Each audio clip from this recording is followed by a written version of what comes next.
All right, good morning, everyone. Today is Wednesday, so general topic day. So let me start with a little reality of our life.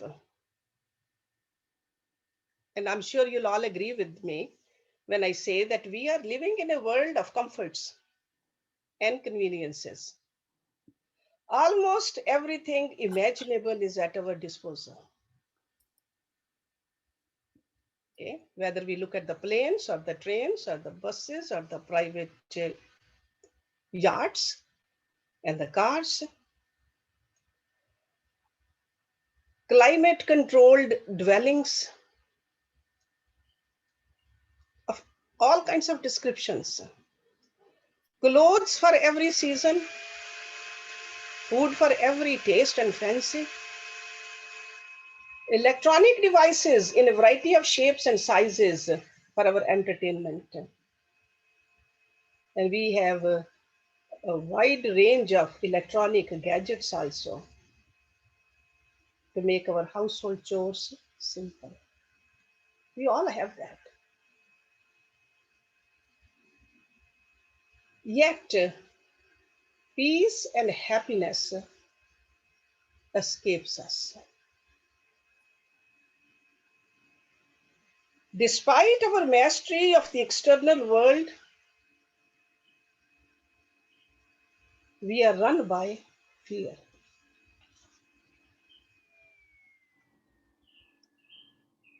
Because we do not realize that security lies in self understanding and in understanding our relationship with others. Security comes from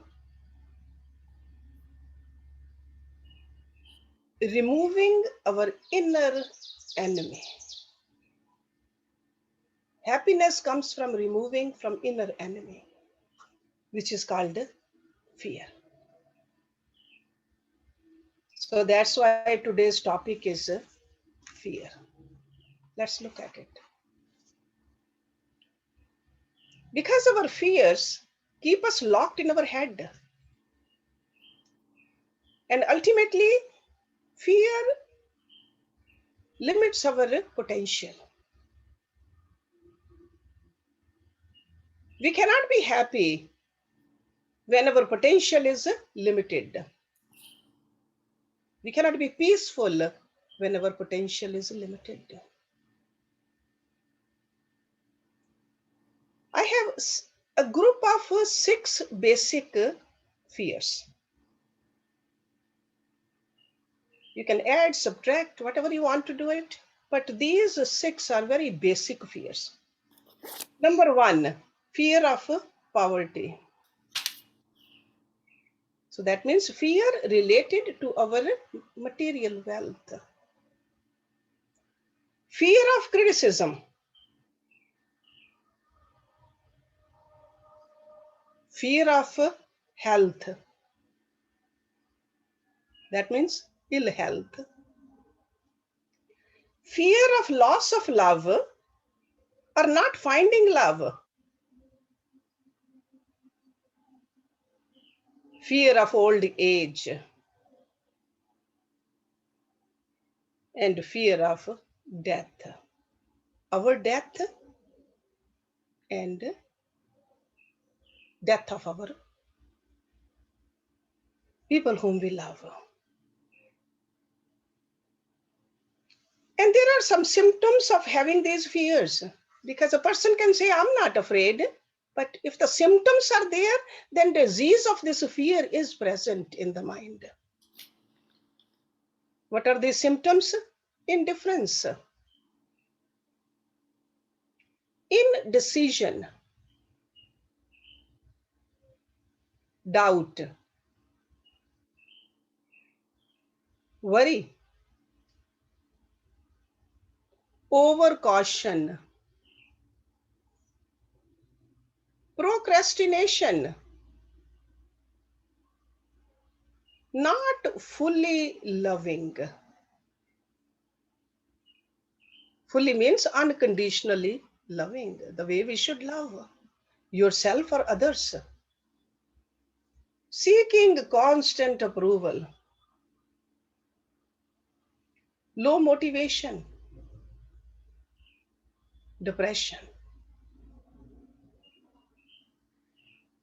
These are just a few of the symptoms, and as you can see, they are all negative traits.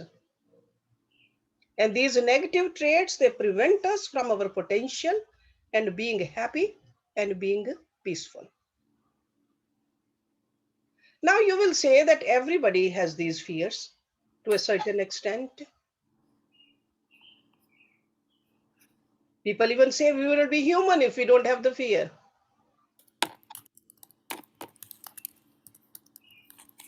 But these fears, they become problem when they consume us. When they take over our thoughts, when they drive our behavior, and eventually when they hinder our quality of life.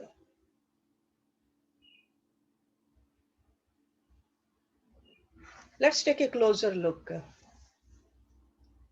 The number one, I said, fear of poverty or fear of losing your wealth. If we measure our worth by our income, we will always have a fear of poverty. We'll always see that other people making more than us. Since we have tied them together in our head, poor means worthless. So in order to overcome this fear, we must believe that our worth and our ability are two separate things. We will always have the ability to make money, and that has nothing to do with who we are. Unfortunately, because we live in the world where people, most of the people, they don't see it that way. Sometimes how much we make is beyond our control. It could be the economy, it could be the circumstances, etc. They can prevent us from making what we normally make or would like to make. But we have to remember at the end of the day, money will come and go. Money does not define us. This focus over the money or the fear of poverty should go away if we want to be peaceful. We should definitely try our best to reach our potential, but our worth and how much we make are two separate things. This knowledge we should have. Fear of criticism. Remember this, it's not always about you. Criticism is mostly about the other person who is criticizing. And this is what most of the people don't realize. When we get criticized, we instantly question our value. Usually we believe other person's opinions of us, and we concave without realizing that their opinions are only their version of our story.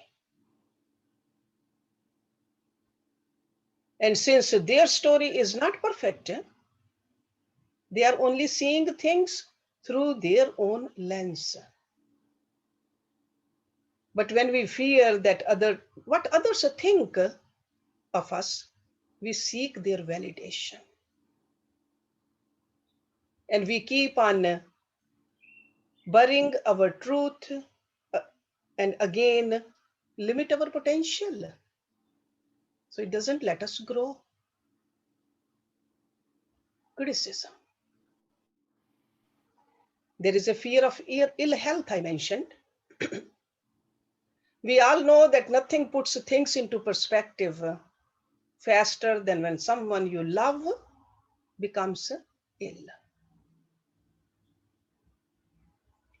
we realize that our problems are not as big as we thought. Because many people have anxiety because they are afraid they'll get hurt or physically ill. And we all think twice before doing anything that involves physical risk sometimes. This is another fear which keeps us in a shell, away from the world, trapped in our own mind or sometimes in our own surroundings.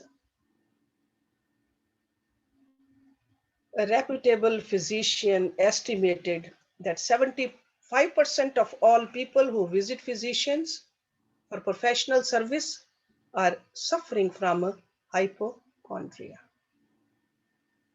imaginary illness.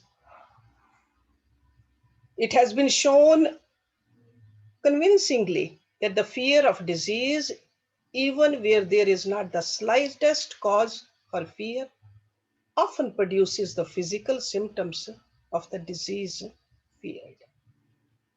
Mind is that powerful. Powerful and mighty is the human mind. It builds and it destroys. Fear of loss of love of someone. When we are afraid that we are going to lose someone, we either end or sabotage the relationship or we lose ourselves in it. This fear is harmful. Fear of loss of love is very similar to jealousy in that it suffocates the other person. It makes him or her feel that tremendous pressure of being the most important thing in your life. A lot of pressure on the other person. And that's how we start gauging our happiness. We become dependent upon our happiness upon somebody else. And ironically, the more afraid you are to lose your lover, the more your actions will push him or her away from you. So that's how it's very negative. We are pushing people away because we just become so clingy and so dependent. Fear of old age and death. Simply put, our fear of dying keeps us from living.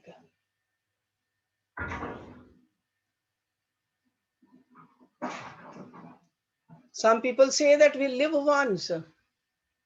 No, we will die once. We are living every day. Continue living every day. Because eventually we'll all die. And this is the death of the body only. And that is a fact. We must not focus on the ticking clock, but rather the moments. The more control we have over these fears, the closer we will be to happiness. So on one side of the spectrum is the fear and the other side is the happiness. So away we move from fear, the closer we'll get to the happiness and the peace. And fear is created in your head. Fear, it starts from the thoughts. These thoughts, they were formed from some kind of experience or some imagination. Sometimes in order to overcome the fear, you got to face it also.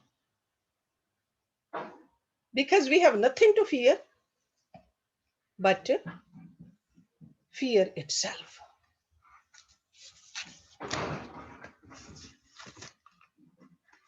I have some practices for you. These are the practices we need to mentally do it. Sometimes physically we got to take a challenge to get rid of the fear. Because ultimately, we got to remember we are moving on the path of a freedom, and freedom is in the absence of fear.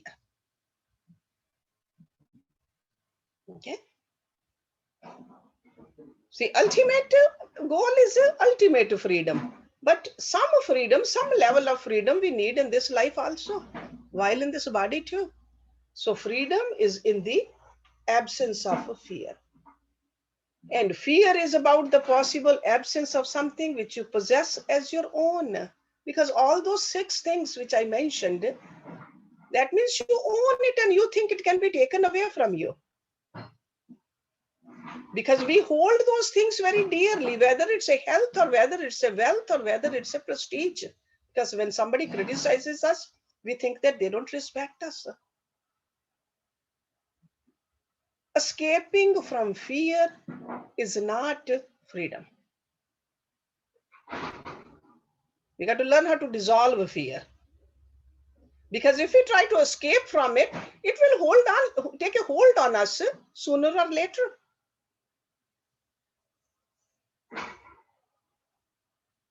No one wants to be in bondage. And we all know the reason for that. Because our real nature is ever free. Fear is self-made. It is illusory. So you have to learn how to dissolve fear. Once and for all. Practice number 1. Or you can call it a step number 1. Know that you are free. Self is free. Soul is free. This knowledge gives us fundamental transformation in thinking. When you know about a subject, your perception does undergo a dramatic change. So this is the subject you know. Just like a knowledge of the medicine makes you less afraid of sickness. Knowledge of the self makes you free of fear of death and related uncertainties. So self is said to be ever free. It is immortal because it's not a physical matter. It is not the mind, but a witness of the mind. Because fear is related to the mind, and mind is afraid of losing what it seems to hold dear to itself. So even theoretically, when you recognize that you are not the mind but the self, you overcome fear. So believing in it. And in order to believe in it, you got to practice little meditations about it. We all know that in deep sleep, we are not afraid of anything. Because at that state of experience, you do not hold anything dear as your own.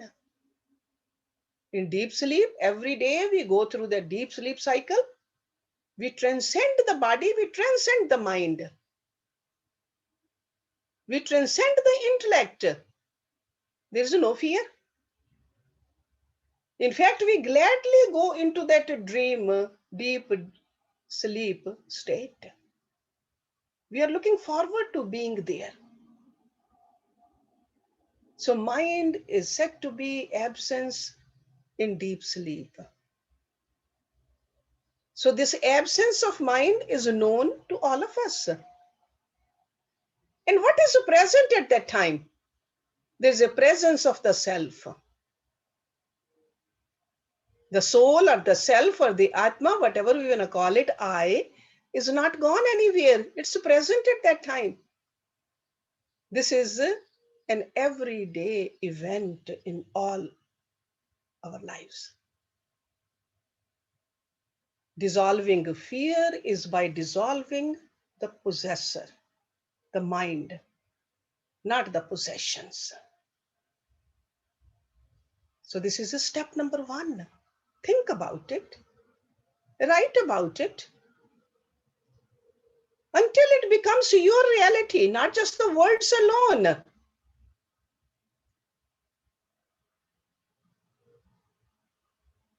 Step number two is know about death.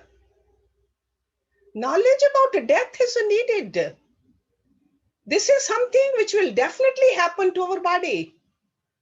It is happening every day, actually. We all died to our babyhood, to our childhood, towards our adulthood. We did. It keeps on happening. But we have not experienced death of this complete body yet. But we do have a concept of death. We have seen somebody else dying, leaving the body dead. That's why it is very frightening for us to imagine the state of being without the body. This is the concept of death we all have, being without the body. And we are so attached to this body that we don't want to even think about it, experience without the body. But those who have experienced death do not live by mere concept. The yogis, they go through this on a daily basis. It is said that a sage, Raman Maharishi, experienced death by leaving the body away and discovering himself as the self. And he emerged out of that state a fearless sage because he dissolved an illusory concept of death, which was frightening. So if we are afraid of death, go through the practices, learn to detach yourself. Many religions use this fear of death as a means to threaten innocent people to follow dogmatic rituals and rites. Because the fear is the driving force behind blind faith. But in spirituality, fear has to be replaced by understanding.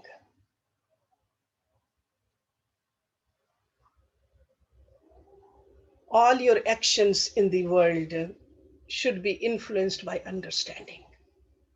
Everything we do, pertaining to our jobs, pertaining to our families, we use love, not fear. We should care for our children, care for our spouse out of love, not out of fear of losing her or him. It should be love-based, not fear-based. So remember, fear and love, opposite end of the same spectrum. Another little practice you can do, tell your mind, even this shall pass away. No situation in life is permanent. Close your eyes and recall the events that you were afraid of. Accidents. Long time ago, it could be graduate school examinations, interviews, or friends in coma, or public talk, first time when you were put on the stage. While facing them with great uncertainty, I'm sure you were dead scared. But now at the present moment, they are just memories. These events have come and gone in your life. A simple self-suggestion will strengthen your heart while facing such situations in life. Tell your mind, or maybe sometimes you have to tell loudly, even this will pass away. When you say this to your mind, you should feel the meaning of it. Not just the words alone, but feel it. Like all events in life, a dire moment is also temporary only. It is our own baseless imaginations and clueless confusions that make us afraid of passing events in life. Practice this every day. You will find that your worries have no foundation at all. Another practice you can do,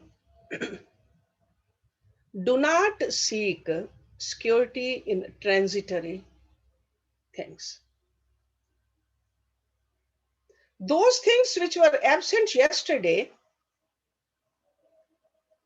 and surely not going to be tomorrow are transitory, even if they are now present in front of you. So that's what transitory means. Okay. It could be your job, bank balance, health condition, even the authority you hold in your office, in your job, or in your other relationships. Influence you have over other people around you. All these are transitory. They only give you the feeling of security. It can be taken away with a little blow of a wind. It is only a feeling, not a reality.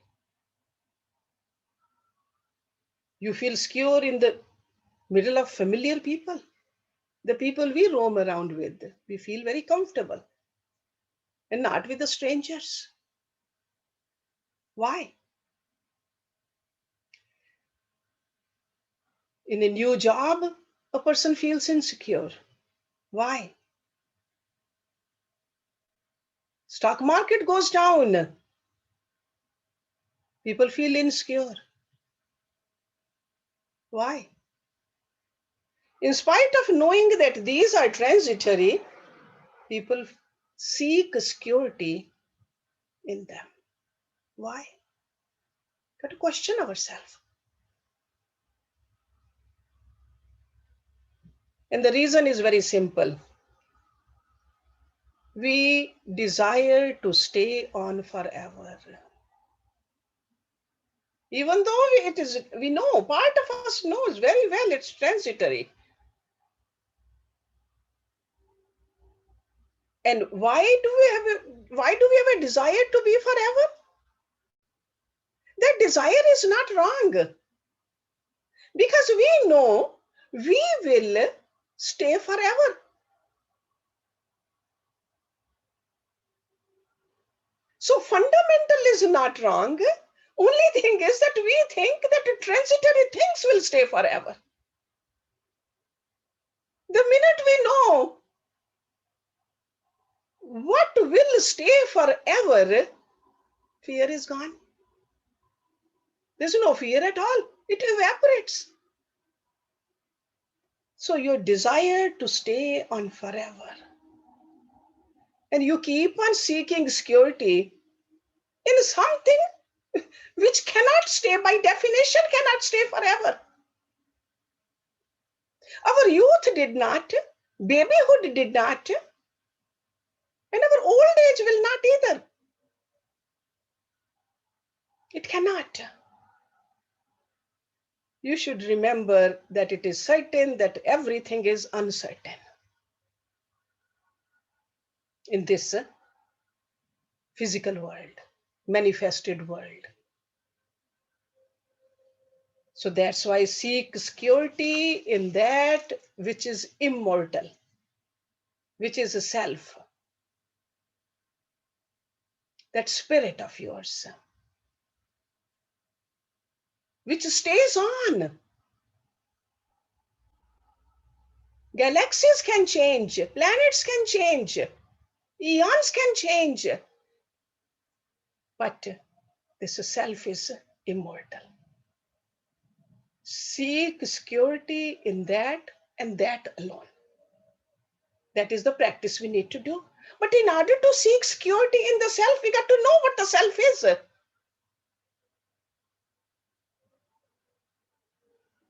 In order to do that, do the next step. This is step number 5. Replace loneliness with aloneness. Some people are afraid to being alone, very afraid actually. It's a very big fear people have. This happens to people who are afraid of old age also. All at that stage of life, people think that we'll be ignored by the world. Nobody will really take interest in us. They will not interact with us because we are no longer needed in the world, because there's nothing we can contribute to the world. And people think that no one is noticing whether they're alive or whether they're dead.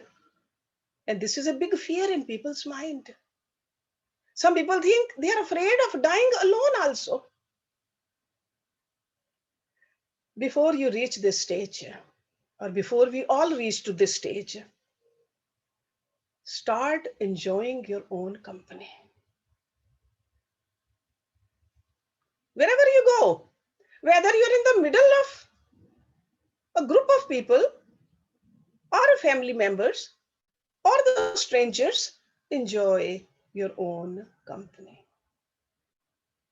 Don't wait for some company to enjoy your day, your leisure, your nature walk, your dinner. All of that, just start enjoying yourself. We don't have to reject a company, but at the same time, do not depend on someone to enjoy being with yourself. If somebody is there, enjoy. If nobody is there, that is okay too. Discover your own mind as a companion. Do your daily routine willingly. Do your sadhana happily, with mindfulness. Definitely create new interests. Keep on learning something new.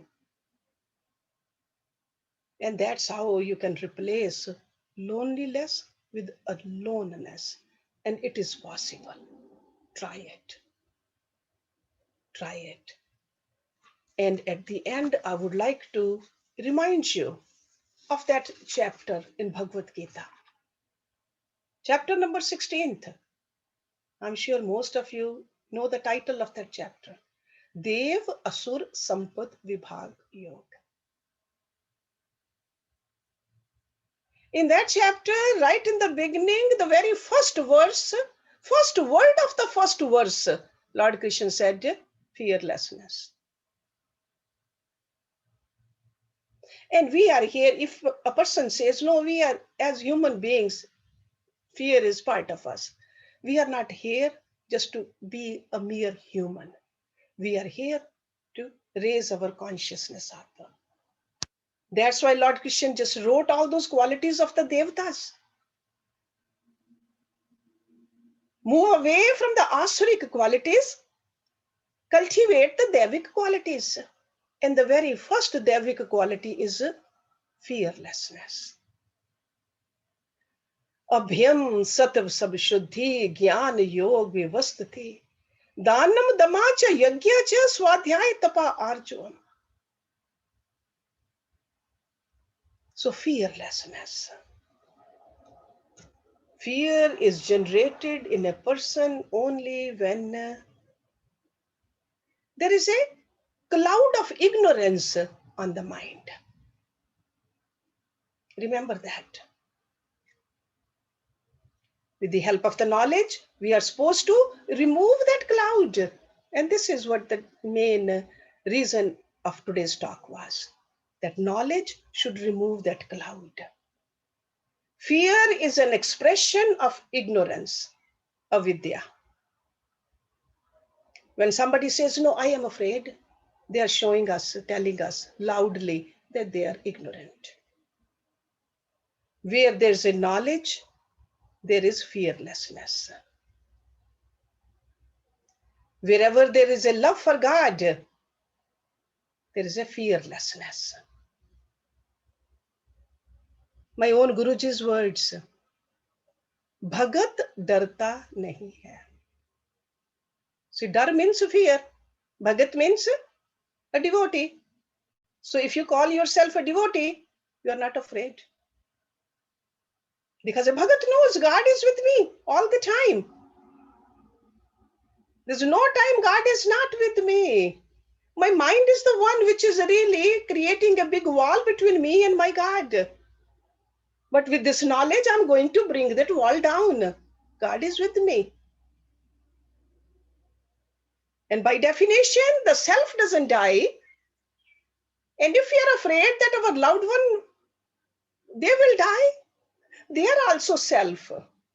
They are the souls. They don't die either. Our attachment to the physicality of this life keeps us away from knowing who we are. And we got to let go of this attachment. Attachment and love, two separate things. We have confused our mind. We think that attachment is love. No. This attachment makes us fearful. This fearfulness keeps us away from knowing ourselves. And this not knowing ourselves keeps us from loving God and loving everybody else in reality. So this practice is so important, so fundamental to rest of the qualities also. That is the reason Lord Krishna mentioned as a very first quality of a devta, fearlessness. Because if there is a fearlessness, only then there can be a purity of heart, which is Satav Samshuddhi. When there's a purity of heart, only then we can have a steadfastness in the Gyan Yoga. Otherwise, Gyan Yoga is just only a term for us. And when we have that kind of a steadfastness, only then we can give a dan. Otherwise, no matter how much we give, it is only increasing our ego. That dan is not a dan, which makes us hypocrite, arrogant. And from there, we'll learn how to control our senses. And with the control senses, when we do the yajna, that yajna is the one where we are connected with God in the real sense. And when we are connected with God, then we can do the swadhyay. We'll know who we are. So all of this is related. All these terms which Lord Krishna used in that 16th chapter in a proper sequence. And it starts out, the ABC of that is fearlessness. Fearlessness. So we got to do a little reflection. Out of these 6 categories, the basic fears I mentioned, which one is really gripping us? Maybe sometimes one is gripping, sometimes the other one is gripping. But with a proper analysis, with a proper reflection, I need to get rid of it because it's an enemy of mine. Just like this COVID enemy of ours, the whole globe is trying to get rid of it. This fear is our own personal enemy, and we need to work on it. And the sooner we work on it, better off we'll be. We will enjoy life living in this body, will be able to do better deeds also, will be able to help others also, but this fearlessness has to be taken care of, dissolved completely. So I'll stop it here. If somebody wants to add something into it or some question from here, we can have some dialogue. Um, because I know this is a very important topic and it's close to everybody's heart. Urmil Chawla. Yes, Urmil. Unmute, please. Much that I understand that the fear is the fear itself. You have to, get over it.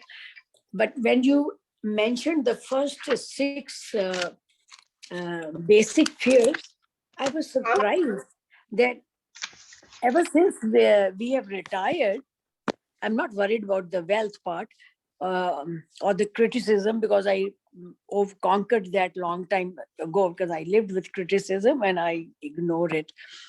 But ever since this past 6 months that my health has been more compromised than before, I have developed so much fear of aging and death. I feel I'm going to get disabled and I'm going to be here and I'm going to be a burden and I'm going to die like this. I'm not worried about dying, but I'm worried about living with disability or living with problems. And that has started to consume me. Yeah. And See, all this time I was pretty fearless person. The key word is the consume. Yes, because so present is being consumed with the worry of the future. Yes. Okay. I Definitely. mean, now it has suddenly gripped me since I got unwell. Yes, that's why. Yeah, taking outside measures need to be taken. Sure, some exercises, some kind of a maybe treatments and treatment, medicine, finding a place where maybe change of the place where there's a more amenities where you can live properly. Sure, those are needed. But in mind, fear is in the mind. So mind should be free. Okay. So it should not be consumed with the fear. Mind should be consumed with the love of God at this age now for us. That we got to work on. This is the practice we need to do. Yeah, I think it came with the issue. I mean, earlier, all these years, I was never consumed. All of a sudden, it took over. Yeah. Every stage, it could be a different thing. Definitely. For a younger person, it could be a fear of something else. For older people like us, now fear of old age and death. But this, we need to work on it too. We want to live. We know we're going to be gone from here. This body has to be left behind. And we're going to leave this behind peacefully. And this peace is in the mind. And the more we are prepared, the more peaceful we'll go. So that's why it's the right time to work on that. And we have a student over here, Sujata. Um, her father-in-law, you all saw, came to the ashram. And yesterday he left the body peacefully. Right, Sujata? Oh. Yeah. He used to come to the ashram. I remember all those years. He would come for the Gita classes and sit through it so peacefully. He worked on it. Sure, when a loved one goes, it hurts because that physical contact is gone. Sure, at that level. But we got to learn from a life lived by a saint like Sujata's father-in-law. He was a saint. Nothing less than a saint he was. He was a yogi. So sure, it will hurt, definitely. That pain is there, the separation is there. But the leaving part, we'll all have to leave. So at the end today, I would like you to meditate and send your peaceful blessings and the vibes to the family. Because I know he is at a better place, but the family needs our prayers, though. Okay. Thank you. Thank you. So, who else has a question, Jyoti? Sujata, did you have a question while you were up there? I was going to say that the thing that hits you the most is that the finality of it is all those unfinished conversations, the things that you wanted to say, and you think that now no conversation in the No, the physical. conversation, that connection is not severed. Conversation is not only orally, okay? Because we limit ourselves when we think that we got to speak and we got to connect. You can still converse with him, okay? So don't think that that connection is gone. Okay. That is the hardest part, I think, in losing a person is that, I mean, it's like it's like somebody took a scissors and. Yeah, no, definitely. There's a grief there, there's a sadness there. Um, okay, but got to go through it peacefully, though. Yes. Peacefully. Okay. Yes. Thank you. But we'll do the meditation at the end. Yes, Manju. Manju has a question. Manju Malhotra. Yes, Manju. Namaste. Can you hear me from this Yes. room? Yes. Yeah. Could you kindly just repeat one more time from chapter 16, that long sentence starting from fear to the end? Oh, the Sanskrit one if, or the English? In English, Okay. the detail, just the explanation one more time. It's like it's a fear is generated in a person only when a person mind is clouded with ignorance. It's a cloud of ignorance which keeps us fearful. Mhm. And fear is the expression of avidya, the ignorance. Mhm. It's expression. Somebody who's very afraid, what are they saying? I'm ignorant. See, when we were little, in the dark, we didn't want to go because we were ignorant. Okay, when we became little older, if we are still afraid of certain things, we are showing our expression of ignorance. Mhm. And that's why I said wherever there is a knowledge, there is Is light. fearlessness. And that's the reason we keep on cultivating knowledge. That's why we study Bhagavad Gita and the other scriptures also. That's why we go to the Guru to get this knowledge. Because if we had all this knowledge, we didn't have to go to a Guru. Guru gives us this knowledge that we are permanent. Know thyself, which is permanent, which is immortal. Okay. So in Sujata's father-in-law, the body, it was old. He was 95, Sujata? 93. 93. So old, definitely. Lived a beautiful life, raised a great family. So now, if we keep on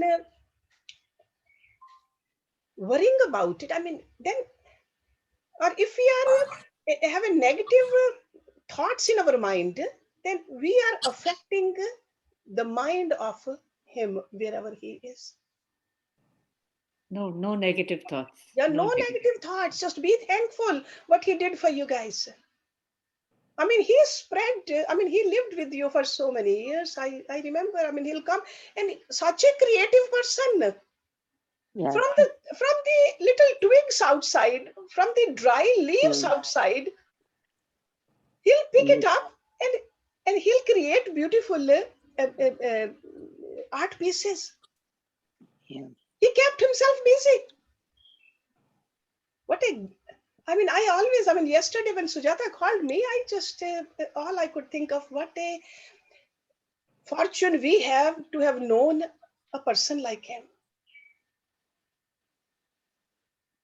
Even when he went, he was very peaceful. That very was peacefully. You told me, yeah, very peacefully he left because he lived peacefully. If we live peacefully, we'll leave Die peacefully. peacefully. Yeah. So we got to learn to live peacefully now, not worrying about it. What will happen to our rest of our life? Live peacefully. We'll live peacefully. Then we'll enter peacefully also somewhere. Whether we enter into God or whether we enter into some other womb. Exit defines Determines the entrance. entrance. Remember that. Again from Bhagavad Gita. Harshji, if we enter into God, we have to be peaceful Yeah, anyway. then we have to be peaceful, right? There's no other way. That's right. Yeah.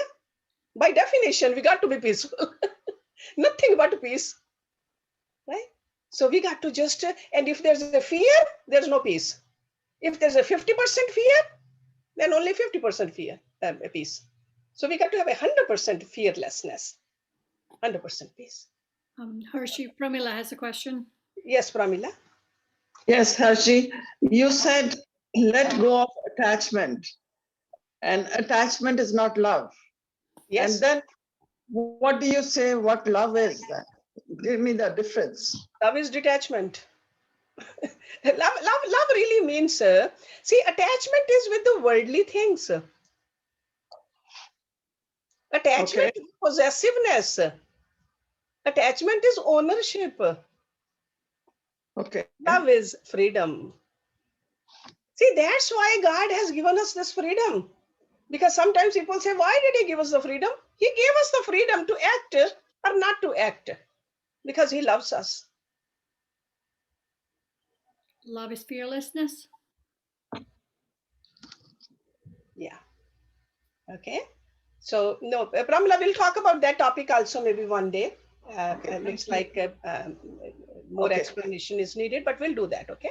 So today, let's stick with this fearlessness. Okay. Anybody else? No? I have a question, Hershey. Yes. Namaskar ji. Hershey, can you talk just for a couple of minutes on fear of the unknown? Yeah, fear of the unknown, because we are afraid when we don't know something. Just like I said, when we were little, we were afraid of dark, new places, so unknown. So we got to have more and more knowledge. That's why we study the scripture. We want to have more and more knowledge. More and more knowledge. And when we say God is everywhere, right now we don't know that. We know it only theoretically. So in meditation, we experience it. God is everywhere. That experience, that anubhav we have to have. But in order to have that experience, the anubhav, we have to do certain practices also. And these are some of the practices we talked about today. Even in meditation every day. This meditation is the one which, this is a tool.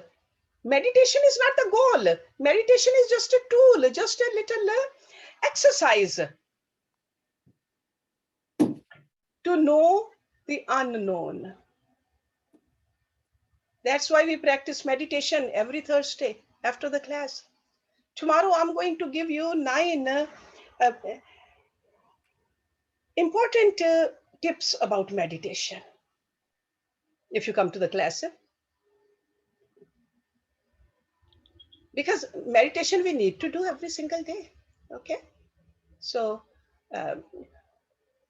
so I said today we will meditate, or if somebody wants to, who is supposed to sing today? I think Rita.